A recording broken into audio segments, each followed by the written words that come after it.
The scariest place I've ever traveled, Waverly Hills Sanatorium. They say Waverly Hills is one of the most haunted places in America. I didn't believe it. I mean, how could a sanatorium be haunted? It's not like people died or anything. But when I heard my name whispered in the dark, I froze. Thinking it was my buddy, I turned, and in the moonlight, I saw a shadow leaning against the wall, watching me breathe. I ran down the stairs, but when I checked my phone later, I found my name over and over. And then the scariest part, it said, "You're next." The scariest place I've ever traveled, the Stanley Hotel. So my friend and I stayed at the Stanley Hotel. You know, the one that inspired The Shining. Well, at 3 a.m., I woke up to the bathroom light flickering on by itself. I laughed it off. Then I turned to my friend and said, "Hey, turn that light off, would ya?" But he was sleeping with his mouth open. I walked into the bathroom and saw this condensation on the mirror. In these shaky letters, it read, "Get out." I bolted for the door, but it wouldn't open. I screamed, but my friend didn't stir. I pounded on the door again, and finally it swung open. As I slid out, my friend looked up. "Didn't you go to the bathroom?" I asked. He shook his head.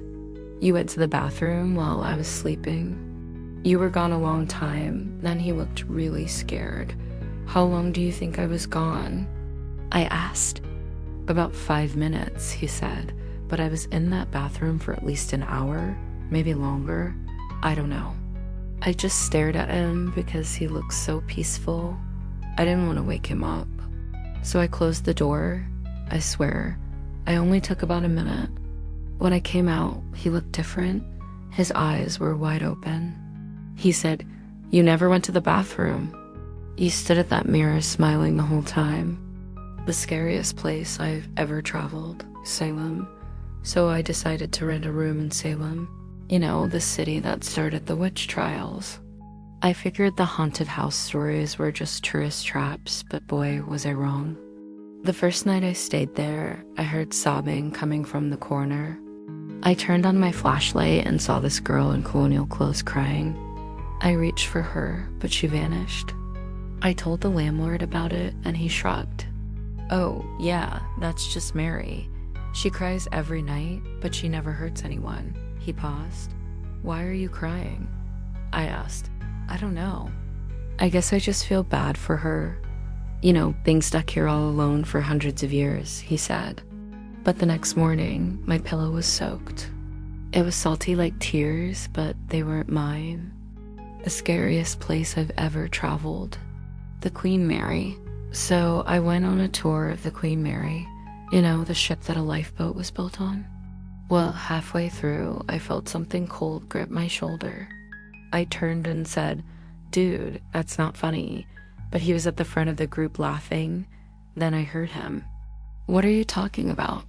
I haven't touched you." Confused, I looked around and then I saw him.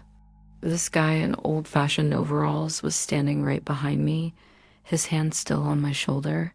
I screamed and he vanished. Then in the photo I took, he was still there, standing right behind me. The scariest place I've ever traveled, Eastern State Penitentiary. While walking through Eastern State Penitentiary, I thought the echoes were just from the crumbling halls. Then I heard chains dragging across the floor. I spun around, flashlight shaking, and saw this figure crawling toward me. All I could make out was that it was wearing rags. I sprinted for the exit, but when I looked back, the halls were empty. When security escorted me out, I noticed my shoe prints in the dust. They were joined by a second set bare feet. They were following me the whole way out.